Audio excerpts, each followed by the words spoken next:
하나님 말씀 창세기 49장 28절에서 33절 말씀입니다. 우리 한 절씩 교독합니다. 28절입니다. 이들은 이스라엘의 12지파라. 이와 같이 그들의 아버지가 그들에게 말하고 그들에게 축복하였으니 곧 그들 각 사람의 분량대로 축복하였더라. 그가 그들에게 명하여 이르되 내가 내 조상들에게로 돌아가리니 나를 햇사람 에브론의 밭에 있는 굴에 우리 선조와 함께 장사하라. 이 굴은 가나안 땅 마므레 앞 막벨라 밭에 있는 것이라. 아브라함이 햇사람 에브론에게서 밭과 함께 사서 그의 매장지를 삼았으므로 아브라함과 그의 아내 사라가 거기 장사되었고 이삭과 그의 아내 리브가도 거기 장사되었으며 나도 레아를 그곳에 장사하였노라. 이 밭과 거기 있는 굴은 햇사람에게서 산 것이니라. 야곱이 아들에게 명하기를 마치고 그 밭을 침상에 모으고 숨을 거두니 그의 백성에게로 돌아갔더라. 아멘. 다 함께 기도합시다. 하나님 아버지, 은혜와 사랑을 감사합니다. 우리에게 믿음을 선물로 주시고 하나님 앞에 나와 예배할 때 이 시간 세우신 설교자를 통하여 하나님을 알 수 있도록 성령 하나님 우리의 지각을 열어 주옵소서. 우리의 심령이 하나님을 알므로 기뻐하고 즐거워하며 하나님을 뜨겁게 사랑하는 마음이 되도록 이 시간 우리에게 은혜를 베풀어 주옵소서. 우리가 하나님의 뜻을 밝히 알아 하나님의 뜻 앞에 겸손하게 순종하고자 결단할 수 있도록 우리에게 믿음을 선물로 주시옵소서. 하나님 아버지, 이곳에 우리에게 주님의 몸된 교회를 세우게 하시고 영혼들을 복음으로 섬기게 하심을 감사합니다.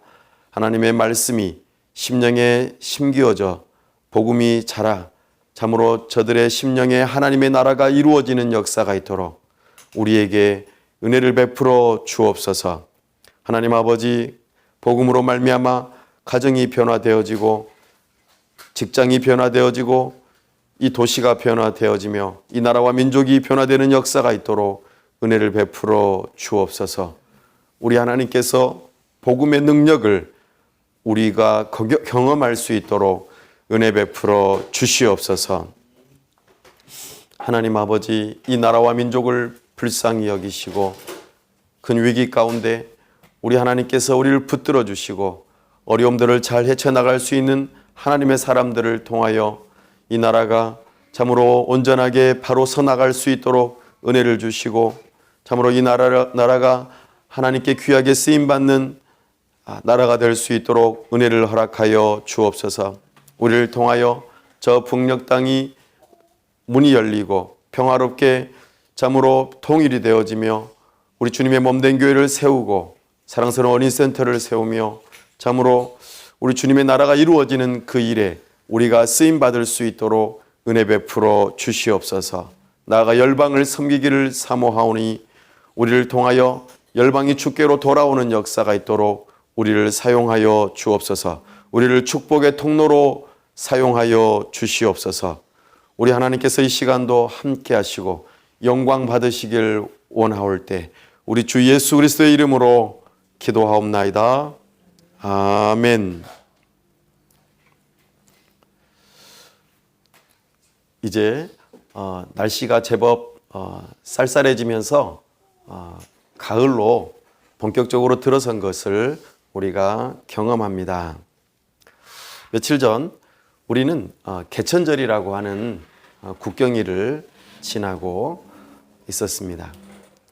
개천절이라고 하는 것은 하늘의 문이 열려 우리나라가 시작되었다 하는 것을 기념하고 우리나라의 정체성, 우리가 어느 뿌리에서 시작되었는지, 우리의 역사가 어느 정도 되었는지, 오늘 우리가 어느 시점에 있고 우리의 사명은 무엇인지 이런 것들을 생각해 보게 하는 그런 시간들이었습니다. 사랑하는 여러분, 우리가 그동안 창세기를 11번 다루고 오늘 이제 12번째 다루면서 창세기를 마무리하려고 합니다. 창세기라고 하는 이 말의 의미는 기원이라고 하는 뜻입니다. 처음에 어떻게 시작되었는지 그것을 알려주는 성경이 창세기입니다. 하나님께서 온 세상을 어떻게 시작하셨고, 그리고 그 시작한 온 세상에서 온 인류가 어떻게 흩어졌으며, 또 그 온 인류를 더불어서 온 나라가 어떻게 생겨났는지 그런 모습들을 우리에게 보여줍니다. 그러는 가운데에 하나님이 어떤 분이신지를 우리에게 잘 알려주십니다. 뿐만 아니라 이 세상에 죄가 들어오고 죄로 인하여서 하나님의 뜻과는 거리가 멀게 이 세상이 뒤틀리고 망가지면서 사람들이 자기가 마치 하나님인 양 이 세상을 마음대로 주무르다 보니 참으로 죄가 관영하고 이 세상이 망하게 되는 지경에까지 이르렀다고 알려줍니다. 그러나 하나님께서는 그들을 내버려 두지 아니하시고 마지막 희망 하나, 노아의 가족을 두시고 노아의 가족을 통하여서 새로운 인류가 시작되도록 하나님께서는 은혜를 베푸십니다. 그렇게 하나님께서는 이 세상을 창조하시고 타락한 인류를 구원하시고자 하는 그 계획을 밝히 드러내시면서 특별히 이스라엘이라고 하는 민족의 기원을 살펴보게 합니다. 그래서 창세기는 1장에서 11장까지 온 인류의 기원에 대해서 말을 했다면 창세기 12장에서부터 50장까지는 이스라엘 민족의 기원에 대해서 언급하고 있습니다. 그렇다면 이스라엘이라고 하는 그 나라의 그 민족의 기원이 오늘 우리에게는 왜 중요할까요?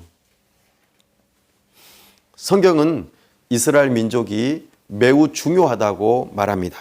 그리고 구약에서 또 신약에서 이스라엘 민족에 대해서 대부분 다 다루고 있습니다. 오늘 시간이 벌써 창세기가 기록된 그 시간부터 해서 오늘에 이르기까지 4,000년이 넘는 시간이 흘렀고 오늘 대한민국에서 내가 이렇게 살아가고 있는데 우리는 단군에 대해서 우리나라의 기원에 대해서 우리나라의 역사에 대해서 잘 알면 되는 거 아니야? 이렇게 생각할지도 모르겠습니다. 굳이 다른 나라 민족의 그 역사적인 기원을 알 필요가 있나? 라고 생각이 들지도 모르겠습니다. 그러나 우리에게는 이것이 아주 의미가 크다는 것을 말씀하십니다. 우리는 창세기를 통하여서 하나님이 어떤 분이신지를 밝히 알게 되었습니다. 먼저는 하나님은 전능하신 하나님이십니다. 말씀으로 온 세상을 창조하셨습니다. 참으로 놀라운 일이 아닐 수 없습니다.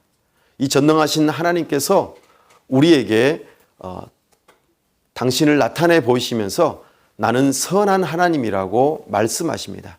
하나님께서 지으신 모든 것이 매우 좋았다고 말씀하십니다. 선하신 하나님께서는 세상에 지은 모든 것을 좋아하시되 특히 사람을 바라보시면서 매우 심히 좋았다라고 말씀하셨습니다. 하나님께서는 선하신 하나님이십니다. 강력한 전능하신 하나님이실 뿐만 아니라 선하신 하나님으로서 우리에게 모든 좋은 것을 다 주셨습니다. 그러니 우리 하나님은 참 좋으신 분이십니다. 뿐만 아니라 하나님께서 삼위일체 하나님으로 우리에게 나타낸 바 되셨습니다. 하나님께서 우리 사람을 지으실 때에 우리의 형상대로 우리의 모양대로 그렇게 지으셨다는 것을 우리에게 말씀하셨습니다. 참으로 하나님께서는 삼위일체 하나님으로서 온 세상 천지 만물을 다 지으셨을 뿐만 아니라 우리 사람도 그렇게 지으셨다고 말씀하십니다. 하나님의 속성을 우리에게 부여하시고 삼위일체 하나님께서 서로 사랑의 관계로 삼위일체 하나님께서 서로 협력하여 삼위일체 하나님께서 이 세상을 지으신 것처럼 우리 사람을 지으시고 우리가 서로 사랑하는 관계로 우리가 서로 협력하는 관계로 무엇보다도 가장 중요한 삼위일체 하나님을 예배하는 존재로 우리를 지으셨다 말씀하십니다. 삼위일체 하나님께서는 우리와 함께 만나기를 기뻐하셨습니다. 우리가 하나님께 예배하기를 즐거워하셨습니다. 그래서 여섯째 날까지 다 일하시고 일곱째 날에는 안식하면서 하나님의 지으신 모든 것을 바라보고 감탄하고 기뻐할 뿐만 아니라 참으로 하나님과의 만남이 있는 귀한 예배의 시간으로 우리를 이끄신다고 알려주셨습니다. 그러니 참으로 하나님은 전능하신 하나님이시요 선하신 하나님이시요 삼위일체 하나님으로서 우리의 예배를 받으시고 우리와 함께 만나고 사귐이 있는 참으로 놀라우신 하나님, 그리고 하나님을 사랑하는 존재로 우리를 이렇게 부르셨습니다. 우리의 존재는 참으로 놀라운 존재입니다. 그런 존재라 이제 이 세상에서 하나님의 뜻대로 어떻게 살아야 되는지 우리에게 말씀해 주셨습니다. 하나님께서는 온 세상을 다 지으신 다음에 사람을 향하여서 복을 주시면서 이렇게 말씀하셨습니다. 사명입니다. 생육하고 번성하여 땅에 충만하라. 온 세상을 정복하고 다스려라 말씀하셨습니다. 하나님께서는 우리에게 복을 주셨다는 것에 대해서 주목해 볼 필요가 있습니다. 하나님께서 우리를 온 우주를 다 지으시고 난 다음에 사람에게 복을 주시면서 온 우주를 잘 다스릴 것을 말씀하셨습니다. 그러니 참으로 하나님은 좋은 분이시자 위대한 분이십니다. 우리는 이것을 기억해야 합니다. 특별히 삼위일체 하나님께서 서로 사랑의 관계로 서로 협력의 관계로 그렇게 존재하셨던 것처럼 우리 사람을 지으시면서 말씀하시기를 하나님을 사랑할 뿐만 아니라 하나님께서 지으신 사람과 자연 만물 모든 것을 사랑하면서 또 사람들이 협력하고 아름다운 가정을 이루고 온 세상을 지혜롭게 잘 다스리라고 사람을 부르셨다는 것이죠. 이것이 하나님의 사람을 향한 사명입니다. 이 일을 잘 감당할 수 있도록 복을 주셨습니다. 뿐만 아니라 하나님께서는 에덴 동산에 사람을 특별히 두시고 한 가지 더 복을 주시면서 명령하신 게 있습니다. 바로 에덴 동산을 잘 경작하고 지키라고 하셨습니다. 이것은 모세가 제사장들을 향하여서 명령하였던 그 내용과 아주 흡사 비슷한 용어입니다. 경작하고 지킨다. 이것은 제사장이 성막을 잘 짓고 그 다음에 성막을 잘 지켜서 거룩성을 유지할 수 있도록 그와 같은 역할을 하는 것과 비슷하면서 하나님께서는 사람에게 두 번째 사명을 주신 것이 바로 제사장과 같은 역할을 하는 사명을 주셨습니다. 사람은 왕과 같은 존재로서 지혜롭게 온 세상을 잘 다스리고 가정을 만들고 나라를 만들고 온 세상을 지혜롭게 잘 다스리는 그 일을 할 뿐만 아니라 제사장으로서 잘 경작하듯이 참으로 하나님과의 그 만남이 있는 장소 또 하나님께서 허락하신 그 장소를 거룩하게 잘 지키며 하나님과 동행하는 그 삶으로 부르셨다는 것이죠. 그러나 사람은 하나님의 이 명령을 잘 순종하지 못했습니다. 신비롭게도 뱀이 나타나 하와를 속이고 그리고 아담도 함께 속아 넘어가면서 자신들이 하나님처럼 되려고 하는 욕심에 이끌려 그만 하나님의 뜻과는 거리가 멀게 살게 되었습니다. 그 이후로 지속적으로 하나님의 뜻과는 다르게 자기 자신이 하나님이 되어 온 세상을 자기 마음대로 선과 악이라고 하는 것을 만들어내고 자기 뜻대로 이 세상을 다스리려고 하였습니다. 그로 인하여서 창세기의 모든 흘러가는 역사가 죄가 점점 쌓여간다는 것을 우리가 바라보게 됩니다. 하나님의 뜻을 이루기 위하여 생육하고 번성하여 땅에 충만한 일은 있었지만 그 충만한 만큼 죄가 가득하였다는 것입니다. 이 문제를 하나님께서는 그냥 두시지 않으셨습니다. 그래서 사람이 범죄하였을 때 바로 그 문제에 대한 해결점으로 하나님께서 새로운 하나님의 약속한 여자의 후손, 새로운 왕을 보내주시겠다고 약속하십니다. 그래서 사람이 사람을 낳게 될 때에 그 사람이 낳는 그 자손들 가운데에 하나님께서 이 세상의 죄 문제를 해결하고 하나님과의 관계를 회복하며 사람의 원래의 위치로 되돌아올 수 있도록 하게 하는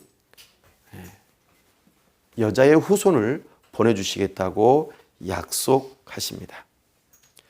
그렇게 하나님께서는 이 세상을 향하여 복을 주시고 또 죄로 인하여서 어그러진 이 세상을 그냥 내버려 두지 아니하시고 구원하시는 이 구원의 복을 허락하시기 위해서 딱 한 사람을 선택하십니다. 온 인류는 하나님을 대적하였지만 하나님께서는 딱 한 사람을 선택하셔서 그 사람을 통하여서 이 문제를 해결하고 왕과 같은 제사장과 같은 참으로 하나님께서 온 인류의 죄 문제를 해결할 여자의 후손을 보내주시겠다고 약속하십니다. 바로 그 한 사람이 누구냐면 아브라함입니다. 그 아브라함을 부르신 때가 바로 창세기 12장에서부터 시작되는 때입니다. 이렇게 아브라함을 통하여서 이스라엘 민족이라고 하는 기원이 시작이 됩니다. 아브라함을 하나님께서 부르실 때에 복을 주시겠다 말씀하십니다. 그리고 약속하시기를 아담에게 하셨던 명령처럼 생육하고 번성하여 땅에 충만하라 말씀하셨던 것처럼 아브라함의 민족이 아주 커져서 큰 나라를 이루게 될 것이라고 약속하셨습니다. 그리고 그 아브라함을 통하여서 그 민족이 살 땅을 약속하십니다. 그리고 마지막으로 그 아브라함 민족을 통하여서 다른 나라의 많은 민족들이 복을 받게 될 것이라고 말씀하셨습니다. 그렇기 때문에 창세기 12장부터 50장까지 아브라함을 통하여서 이스라엘 민족이 생겨나는 이 일들이 참으로 중요하다 하는 것입니다. 하나님께서 복 주시는 이 일이 연속선상에서 아브라함을 통한 이스라엘 민족에게로 흘러가면서 우리에게까지 이어져 오기 때문입니다. 그렇다고 이 아브라함의 가족 그리고 이스라엘 민족을 이루는 이 가족들이 아무 문제 없었느냐? 결코 그렇지 않습니다. 그들도 인간으로서 하나님 앞에서 죄인된 모습을 그대로 고스란히 여과 없이 다 보여줍니다. 참으로 엉터리 같은 사람들입니다. 그럼에도 불구하고 하나님께서는 그들을 향한 은혜, 호의를 결코 거두시지 않습니다. 그들을 신실하게 끝까지 붙드시는 하나님의 모습을 우리에게 보여주십니다. 우리는 아브라함의 가족들, 이스라엘 민족을 바라보면서 우리 자신을 볼 필요가 있습니다. 나는 하나님 앞에서 온전한 자가 아닙니다. 완벽한 사람도 아닙니다. 허물 많은 사람입니다. 참으로 죄 많은 사람입니다. 그럼에도 불구하고 하나님께서 우리를 향하여서 은혜를 베푸시고 호의를 베푸시는 그 놀라운 은혜를 우리는 기억해야 합니다. 뿐만 아니라 그 베푸신 은혜를 허락하신 약속을 결코 거두어 가지 않으신다는 것에서 우리는 감사해야 합니다. 그렇게 해서 이제 아브라함을 통하여서 아브라함이 이삭을 낳게 되고 이삭이 야곱을 낳게 되고 야곱의 이름이 이스라엘로 바뀌면서 이스라엘을 통하여서 12아들이 낳게 되고 오늘 우리가 읽고 있는 이 본문에까지 이르게 되었습니다. 이제 이스라엘 야곱은 죽음을 앞두고 있습니다. 특별히 죽음을 앞두고 야곱이 축복하고 있는 모습을 우리에게 보여줍니다. 이게 왜 중요한지 좀 더 자세히 살펴보겠습니다. 야곱은 하나님을 향하여서 축복을 마치 쟁취하듯이 반드시 달라고 씨름하듯이 했던 사람입니다. 물론 하나님께서는 야곱을 선택하셨죠. 태중에서부터 형 에서를 선택하지 않고 야곱을 선택했다고 말씀하십니다. 그럼에도 불구하고 야곱은 속이는 자로서 아버지로부터 형에게 축복이 갈까봐 두려운 나머지 아버지를 속이고 축복을 쟁취하는 모습을 보였습니다.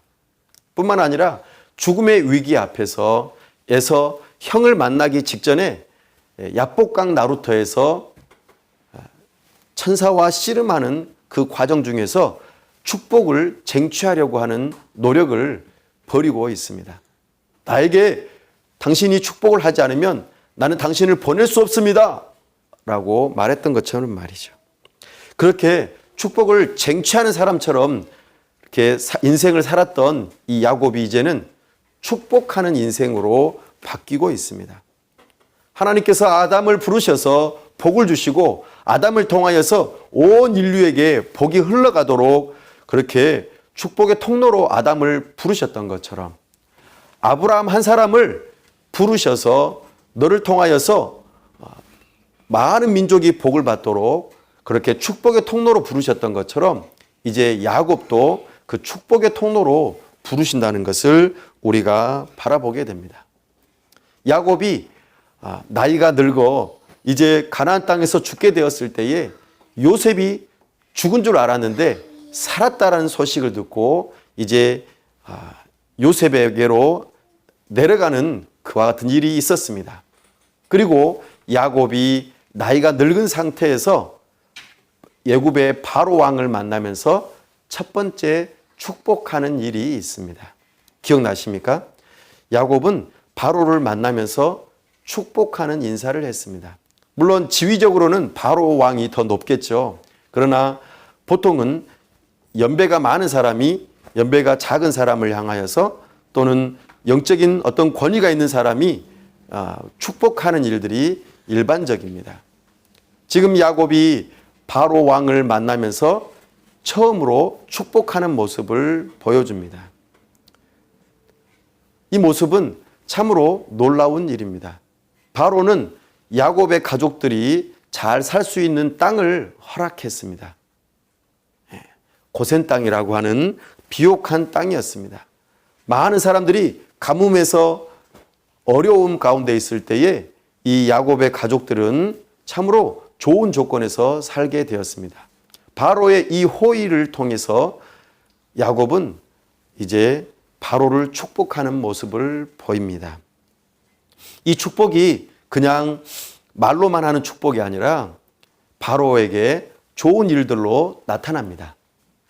야곱의 첫 번째 축복은 바로 바로가 요셉의 농업 개혁 정책을 통하여서 바로에게 이집트에 애굽에 있는 모든 땅이 바로에게로 돌아가는 그 풍성함이 있게 됩니다.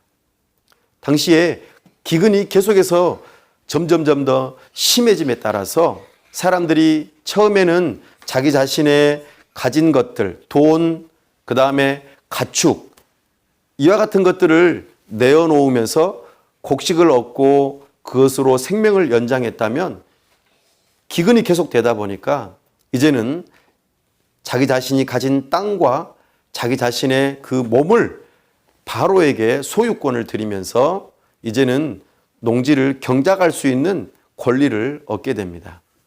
그러면서 이제는 바로는 엄청난 부자가 됩니다. 모든 땅을, 애굽에 있는 모든 땅을 얻게 되고, 그리고 그들이 경작한 것의 5분의 1, 20%를 얻게 되는 것이죠. 그러니 참으로 바로에게 있어서는 좋은 일이 아닐 수 없겠습니다. 야곱의 축복이 이런 모습으로 나타났습니다. 그렇다고 해서 요셉이 나쁜 경제 정책을 펼친 것은 아닙니다. 왜냐하면 그때 당시에 죽음의 위기 앞에 있던 사람들이 요셉의 정책 앞에서 좋게 여기고 선하게 여기고 따랐기 때문입니다. 이렇게 야곱의 축복은 바로에게 있어서 좋은 모습으로 나타났습니다. 두 번째로 야곱이 축복한 대상이 있습니다. 누구냐면 바로 요셉의 두 아들입니다. 므낫세와 에브라임. 이 두 아들은 요셉이 이 애굽에 내려와서 괴로운 시절을 지나갈 때에 낳게 되었던 아들들입니다. 야곱이 몸이 많이 안 좋아서 힘들어할 때 요셉이 두 아들을 데리고 가 이제 문안할 때에 있었던 일입니다. 야곱은 매우 나이가 많아서 눈이 어두워졌다고 표현했습니다. 그러나 다들 알아보았습니다. 그리고 그 므낫세와 에브라임을 이제 축복하려고 합니다. 요셉은 이제 아버지 앞에 이 두 아들을 어떻게 데리고 갈까 생각하다가 첫째 아들 므낫세에게는 오른손으로 축복할 수 있도록, 그리고 둘째 아들 에브라임에게는 왼손으로 축복할 수 있도록 그렇게 자리를 배치한 다음에 아버지에게로 이끌어가죠. 그런데 재미있게도 야곱은 손을 엇갈려서 오른손으로 둘째 아들인 에브라임에게 손을 얹고 축복을 하고 왼손으로 첫째 아들인 므낫세에게 축복합니다. 요셉은 깜짝 놀랍니다. 그리고 그 축복이 끝나자마자 이제 아버지가 축복을 잘못했다고, 잘못 알았다고, 첫째 아들과 둘째 아들을 잘못 알았다고 말을 합니다. 그러나 야곱은 뭐라고 말합니까? 내가 다 안다. 그렇게 말합니다. 야곱이 이 요셉의 두 아들을 축복하는 모습에서 재미있는 것을 발견합니다. 야곱이 축복한 대로 이제 므낫세와 에브라임에게는 그 후손들에게 그대로 효과가 발휘되어진다는 것입니다. 그런데 재미있는 표현이 하나 있습니다. 야곱이 요셉의 이 두 아들을 향하여서 뭐라고 표현하냐면 이 두 아들이, 이 두 손자가 내 아들이라고 그렇게 표현합니다. 마치 손자들을 양자로 삼는 것과 같은 표현을 합니다. 근데 이 표현이 실제적으로 에브라임 지파, 므낫세 지파, 이렇게 이스라엘 민족에 원래 12명이 있고 12지파로 이루어져야 되는데 재미있게도 므낫세와 에브라임 지파라고 하는 12지파에서 크게 2지파를 차지하게 됩니다. 그리고 오히려 이제 오늘 세 번째로 축복하는 12아들의 그 후손들 가운데에서 점점 그들의 수가 없어지고 영향력이 미미해지면서 이제는 지파로서의 기능을 못하는 그런 아들들의 후손들이 나타나는 것을 보게 됩니다. 야곱은 요셉의 두 아들 가운데 둘째 아들을 더 축복하였습니다. 에브라임이라고 하는 이름을 가진 손자였습니다. 에브라임은 2배로 열매가 풍성하게 거두어졌다라고 하는 이름의 뜻을 가지고 있습니다. 실제로 그들의 후손은 므낫세보다도 엄청나게 많은 자손을 가지게 됩니다. 그리고 이스라엘 민족의 가장 숫자가 많은 지파로 형성이 되고, 그렇게 되다 보니까 땅도 가장 많이 차지하게 됩니다. 야곱의 축복대로 그대로 이루어지는 모습을 우리에게 보여줍니다. 그렇다고 해서 므낫세는 어떤 나쁘냐 그런 것은 아닙니다. 다른 므낫세가 뭔가 나쁜 일을 해서 그런 것이 아니라 하나님의 뜻이 그러하다는 것을 우리에게 보여주고 있습니다. 이것이 야곱이 두 번째로 축복의 통로로서 쓰임받았던 모습입니다. 그리고 오늘 세 번째로 이제 야곱이 죽기 바로 직전에 12아들을 불러서 축복하는 모습을 보여주고 있습니다.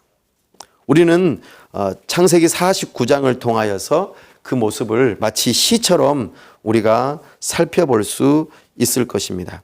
우리 창세기 49장 3절 말씀을 함께 읽어볼까요? 창세기 49장 3절 말씀입니다. 시작. 루벤아 너는 내 장자요 내 능력이요 내 기력의 시작이라. 위풍이 월등하고 권능이 탁월하다마는. 네, 루벤은 장자였습니다. 그리고 뛰어났습니다. 그러나 탁월하다마는 이렇게 하면서 반대로 이야기를 하는 것이 루벤이 잘못한 일에 대해서 언급합니다. 바로 야곱의 첩이 되는 빌하와 아주 나쁜 관계를 맺게 되었습니다. 아버지의 침상을 범한 죄를 물으면서 루벤에게 이와 같은 축복을 하는 가운데에 그의 잘못된 부분을 지적하면서 그가 축복의 한계로 나타나는 모습을 보게 됩니다. 참으로 한 사람을 축복하는 그 일이 또는 한 사람을 저주하는 그 일이 결국에는 그들의 후손에게 나타나는 모습을 우리에게 보여주고 있습니다. 십계명에서도 하나님께서 저주하는 자들에게는 그들의 저주가 하나님의 저주가 3, 4대까지 이르게 된다고 말씀하는 내용을 기억합니다. 우리 할아버지가 뭔가 잘못했는데 그것이 손자 손녀들에게 나타난다는 모습을 보게 됩니다. 한 사람의 영향력이 이와 같이 대단하다는 것을 바라보게 됩니다. 루벤은 결국에 그 지파를 이루어 나아가긴 하지만 나중에는 숫자가 점점 줄어들어서 그냥 희미하게 그렇게 흩어지는 모습을 바라보게 됩니다.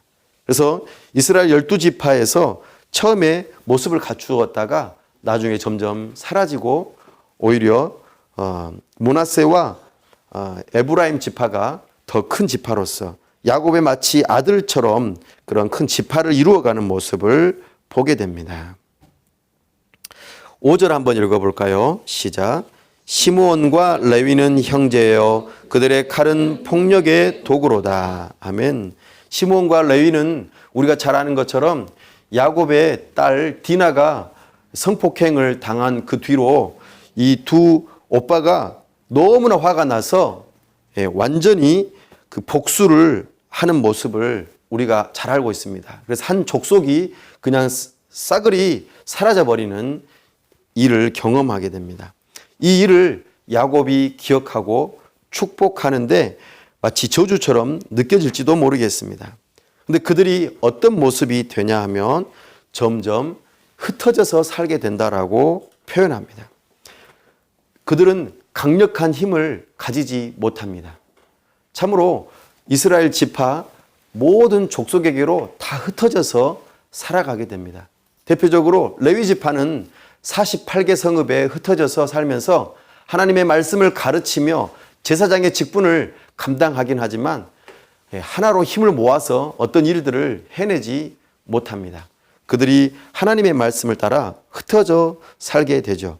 뿐만 아니라 칼을 사용하였기 때문에 그 칼이 어떻게 사용되어지냐면 하나님께 제사 드리는 그 일을 위하여서 칼을 사용하고 특별히 하나님의 성막에 사람들이 접근하지 못하도록 나아가 그 이스라엘 민족 안에 큰 죄가 있을 때 우상 숭배의 죄가 있을 때 그 칼로 사람들을 죽이는 일에 앞장섰던 지파가 바로 레위 지파입니다. 이렇게 그들의 한 일대로 그렇게 축복과 저주가 함께 있는 것처럼 보여지지만 아무튼 여기 성경에서는 평가하기를 그들을 축복하였다라고 표현합니다. 나아가 이제 8절 말씀 함께 읽어보겠습니다. 시작. 유다야 너는 내 형제의 찬송이 될지라. 내 손이 내 원수의 목을 잡을 것이요 내 아버지의 아들들이 내 앞에 절하리로다. 아멘. 유다는 우리가 잘 아는 것처럼 정말 개차반이었습니다. 그래서 참으로 엉터리 삶을 살았다고 기록하고 있습니다. 그런데 재미있게도 야곱은 유다의 그 지난날의 나쁜 것들을 전혀 언급하지 않고 오히려 다른 말을 합니다.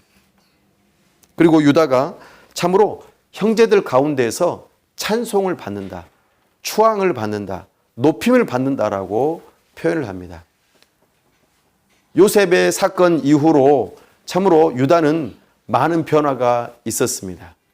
그래서 유다는 야곱의 가족의 리더십을 발휘해서 식량을 구해오는 일과 또 야곱의 가족이 애굽으로 내려오는 일, 여러 가지 면에서 지도자적인 역할을 잘 감당합니다. 자기 희생을 다 감수하면서라도 이 문제를 해결하겠다라고 말했었습니다. 그 일로 인하여 야곱은 이 유다를 축복하는데 유다 지파를 통하여서 이제는 모든 이스라엘 민족을 다스리는 왕이 나오게 될 것이라고 약속합니다. 이 약속은 실제적으로 이루어집니다. 그래서 규가 유다를 떠나지 아니하며 통치자의 지팡이가 그 발 사이에서 떠나지 않는다라고 표현하고 실로가 오시기까지라고 이 표현을 하면서 참으로 장차 이 이스라엘 민족 가운데에 나라가 형성이 되고 나라가 형성될 때에 왕이 나올 것을 말합니다. 실제적으로 이루어진 일입니다. 다윗 왕이 이 유다 지파를 통하여서 나오게 되었습니다. 다윗 왕뿐만 아니라 참으로 이 유다 지파를 통하여서 우리가 이 이스라엘 민족을 기원을 살펴야 될 진짜 이유, 진짜 왕이시자 진짜 대제사장이신 예수 그리스도께서 유다 가문을 통하여서 오게 된다는 것입니다. 유다 지파는 풍성한 삶을 살게 될 것이라고 말합니다. 나귀를 포도나무에 매며 그의 암나귀 새끼를 아름다운 포도나무에 맬 것이라고 말합니다. 뿐만 아니라 포도주에다가 옷을 빨게 될 것이라고도 말합니다. 나귀는 포도 열매를 굉장히 좋아합니다. 근데 나귀를 포도나무에 매면 어떻게 될까요? 나귀가 포도 열매를 다 따먹어 버리겠죠? 그래도 될 정도로, 나귀가 포도 열매를 막 따먹어도 될 정도로 풍성한 삶을 살 것이라고 말합니다.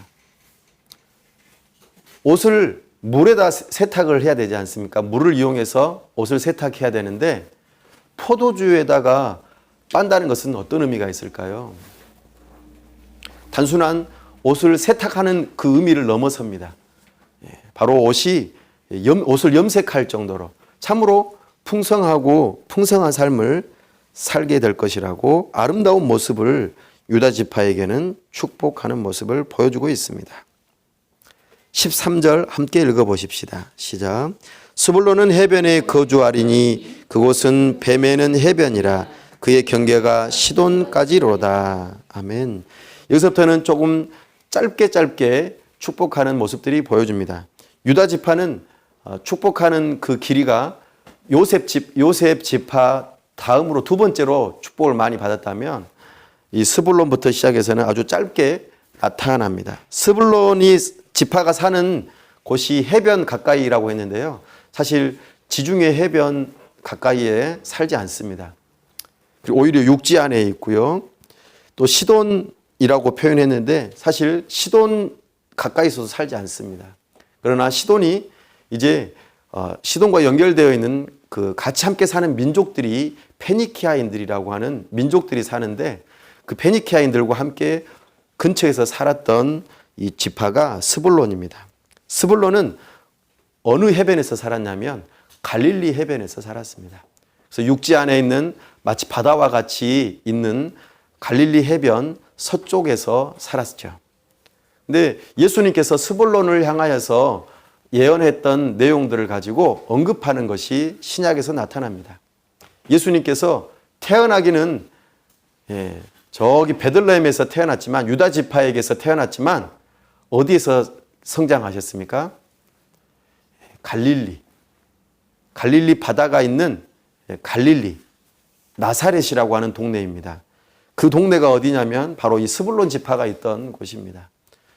그래서 하나님께서는 이 스불론을 통하여서 이 예수님이 성장되어지는 그 과정들을 통하여 이 예언이 있고, 또 나중에도 스불론을 계속해서 언급하는 내용이 나타납니다. 이사갈 14절입니다. 시작. 이사갈은 양의 우리 사이에 꿇어 앉은 건장한 나귀로다. 아멘. 이사갈 지파도 참으로 중요한 역할을 합니다. 마치 건장한 나귀처럼 엄청나게 어려운 일들, 이스라엘 지파 가운데에서 어려운 일들을 감당하면서 함께 어우러져 살아가는 데에 꼭 필요한 지파로서 살아갑니다. 아주 중요한 역할들을 감당하죠. 16절입니다. 다는 이스라엘의 한 지파같이 그의 백성을 심판하리로다. 아멘. 단 지파도 저기 스불론 지파처럼 굉장히 조금 작습니다. 그러면서도 자기 나름대로의 중요한 자리를 차지하는데, 바로 굉장히 작은 지파이지만 그 백성을 심판할 정도로 굉장히 의롭고 그리고 중요한 역할들을 감당합니다. 그래서 마치 독사처럼, 독사가 말굽을 물어뜯는 것처럼, 또 그 탄자를 뒤로 떨어지게 하는 것처럼 굉장히 영향력 있는 역할을 하게 될 것이라고 그렇게 예언하고 있습니다. 중간에 잠깐 쉬는 듯 하면서 18절에 여호와여 나는 주의 구원을 기다리나이다 라고 표현하면서 야곱이 기도하는 듯한 모습을 보여주고 있습니다. 19절 읽어보겠습니다. 갓은 군대의 추격을 받으나 도리어 그 뒤를 추격하리로다. 아멘. 갓은 굉장히 또 중요한 역할을 합니다. 이스라엘 민족이 가나안 땅을 점령할 그때에 굉장히 중요한 역할을 감당하죠. 그래서 저쪽 요단강 동편에서 살면서 굉장히 괴롭히는 이방 민족들이 있었습니다. 근데 그들에게 굉장히 괴롭힘을 많이 당했지만 그 괴롭힘을 그대로 거기서 당하고만 있지 않고 추격을 받지만 그 뒤를 다시 오히려 추격하면서 강력하게 그들을 제압하면서 그곳에서 살아남는 그런 일들을 감당하게 됩니다. 그리고 여러 가지 사사 시대에도 중요한 사사들이 드러나면서 많은 전쟁에서 승리하는 역할들을 감당하죠. 20절입니다. 아셀에게서 나는 먹을 것은 기름진 것이라 그가 왕의 수라상을 차리리로다. 아멘. 아셀 지파는 참으로 또 중요한 역할을 하는데, 이스라엘 지파에서 왕에게 이렇게 좋은 진상하는 좋은 물건들을 아셀 지파를 통해서 많이 올려지게 됩니다. 그래서 이 나라가 어떤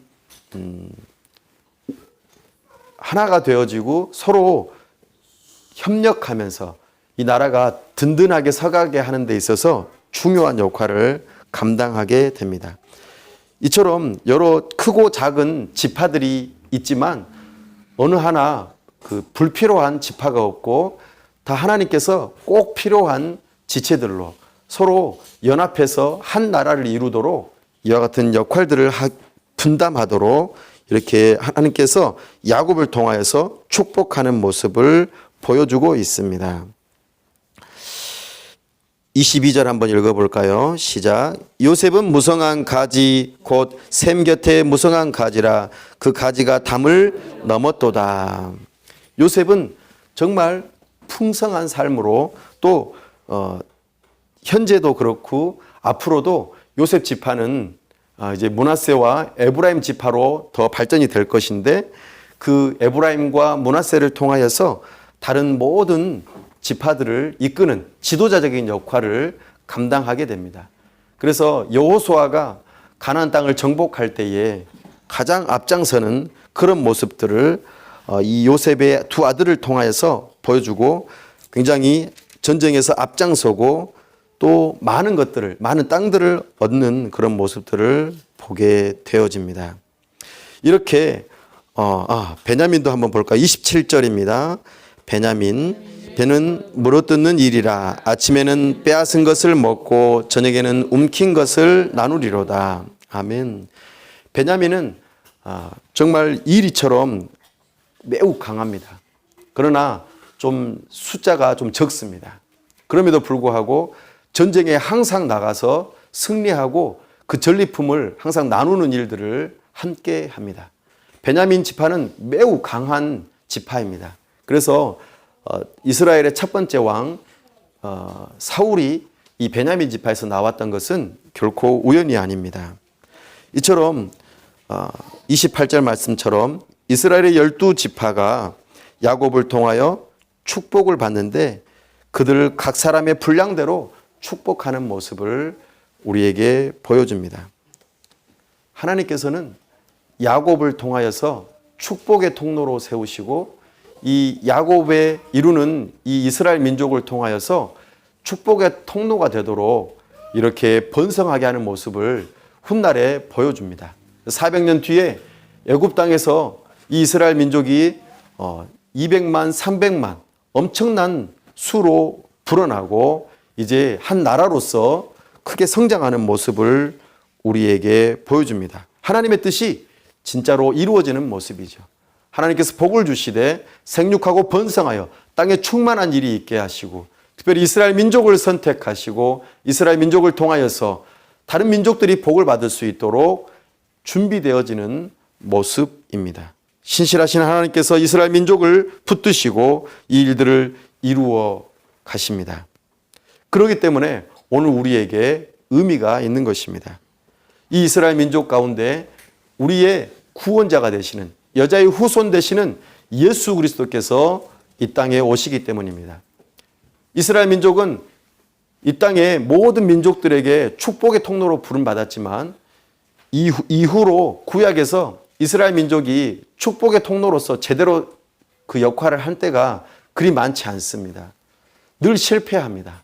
하지만 하나님께서 약속하신 예수 그리스도를 통해 이 이스라엘 민족에서 나온 예수 그리스도를 통해 우리 이 대한민국도 복음을 듣게 되었던 것이죠. 시간적인 차이는 있습니다만 우리가 복음을 듣고 구원에 이르는 역사가 있게 된 것입니다.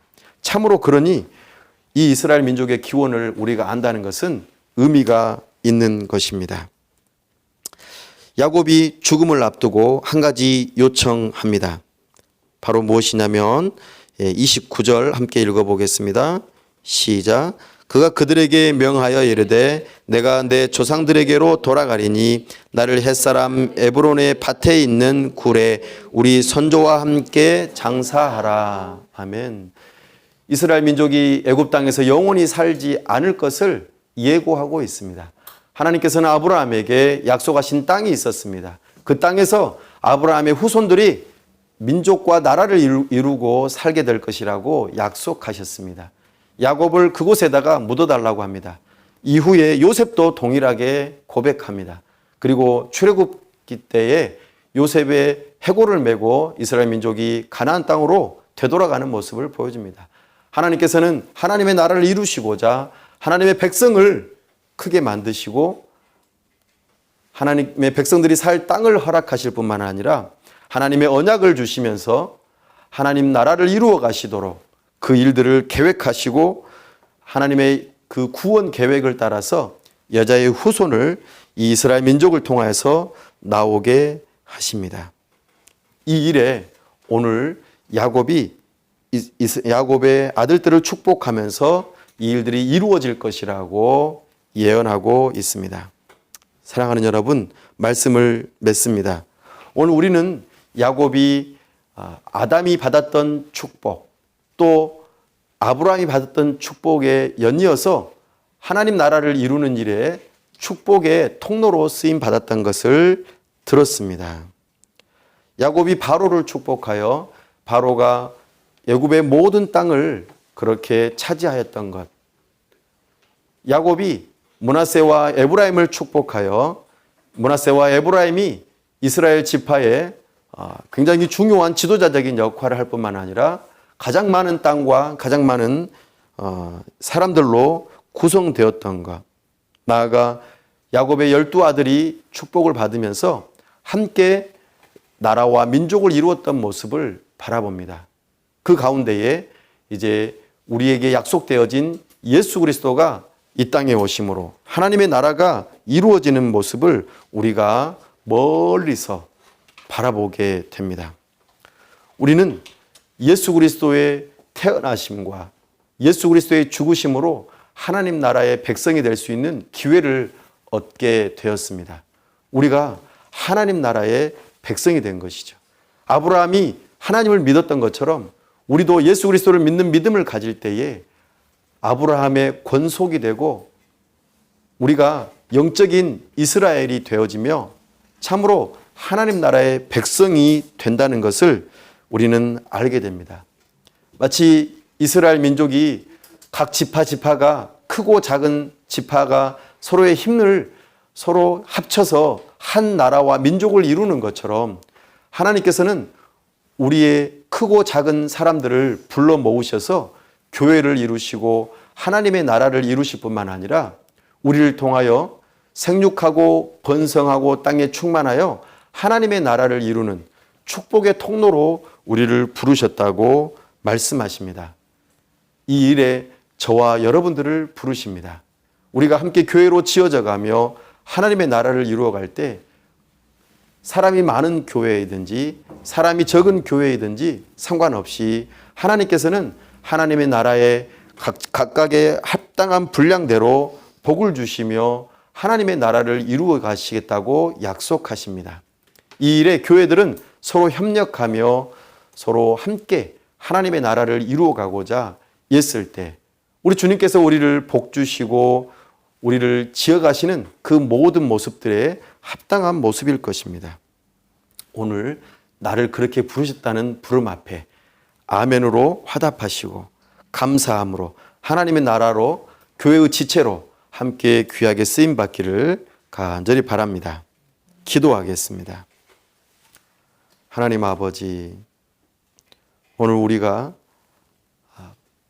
축복의 통로로 부름받았던 아담과 아브라함과 야곱의 그 모든 여정들을 다 살펴보면서 하나님께서 우리에게 복 주시고 생육하고 번성하여 땅에 충만하기를 원하시는 그 모습을 알게 되었습니다.